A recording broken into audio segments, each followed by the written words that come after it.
کیا لوگ یہ خیال کیے ہوئے ہیں کہ صرف یہ کہنے سے کہ ہم ایمان لے آئے چھوڑ دیے جائیں گے اور ان کی آزمائش نہیں کی جائے گی؟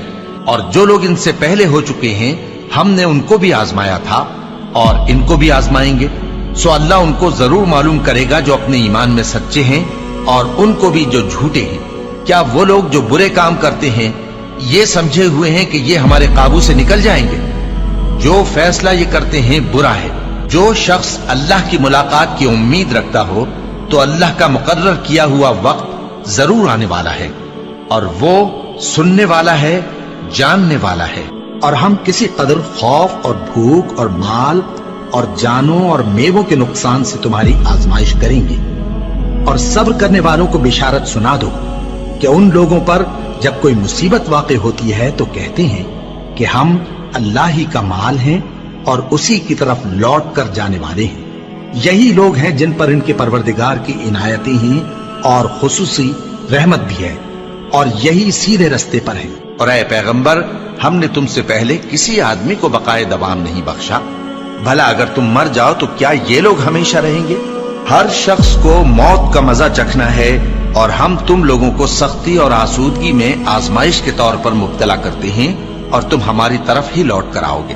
کوئی مصیبت زمین میں اور خود تم پر نہیں پڑتی مگر پیشتر اس کے کہ ہم اس کو پیدا کریں ایک کتاب میں لکھی ہوئی ہوتی ہے، اور یہ کام اللہ کو آسان ہے، تاکہ جو فائدہ تمہیں حاصل نہ ہو سکا اس کا غم نہ کھایا کرو، اور جو تم کو اس نے دیا ہو اس پر اترایا نہ کرو۔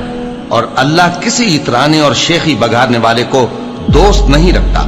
اور ہم نے تمہیں ایک دوسرے کے لیے آزمائش بنایا، کیا تم لوگ صبر کرو گے؟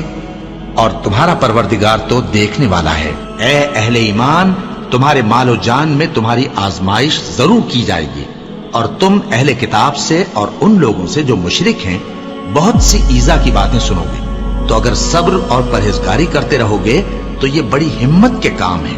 کیا یہ دیکھتے نہیں کہ یہ ہر سال 1 یا 2 بار بلا میں پھنسا دیے جاتے ہیں، پھر بھی توبہ نہیں کرتے اور نہ نصیحت حاصل کرتے ہیں؟ اور جو مصیبت تم پر واقع ہوتی ہے سو تمہارے اپنے کرتوتوں سے، اور وہ بہت سے گناہ تو معاف کر دیتا ہے۔ اور تم زمین میں اللہ کو عاجز نہیں کر سکتے، اور اللہ کے سوا نہ تمہارا کوئی دوست ہے اور نہ مددگار۔ کیا تم یہ خیال کرتے ہو کہ یوں ہی بہشت میں داخل ہو جاؤ گے؟ اور ابھی تم کو پہلے لوگوں کی سی مشکلیں تو پیش آئی ہی نہیں۔ ان کو بڑی بڑی سختیاں اور تکلیفیں پہنچیں، اور وہ صعوبتوں میں ہلا ہلا دیے گئے، یہاں تک کہ پیغمبر اور مومن لوگ جو ان کے ساتھ تھے سب پکار اٹھے کہ کب اللہ کی مدد آئے گی۔ دیکھو، اللہ کی مدد ان قریب آیا چاہتی ہے۔ اللہ کسی شخص کو اس کی طاقت سے زیادہ کا ذمہ دار نہیں بناتا۔ اچھے کام کرے گا تو اس کو ان کا فائدہ ملے گا، برے کرے گا تو اسے ان کا نقصان پہنچے گا۔ اے پروردگار، اگر ہم سے بھول یا چوک ہو گئی ہو تو ہم سے مواخذہ نہ کیجو۔ اے پروردگار، ہم پر ایسا بوجھ نہ ڈالیو جیسا تو نے ہم سے پہلے لوگوں پر ڈالا تھا۔ اے پروردگار، جتنا بوجھ اٹھانے کی ہم میں طاقت نہیں اتنا بوجھ ہم پر نہ رکھیو، اور اے پروردگار، ہمارے گناہوں سے درگزر کر اور ہمیں بخش دے اور ہم پر رحم فرما۔ تو ہی ہمارا مددگار ہے، سو ہم کو کافروں پر غالب کر۔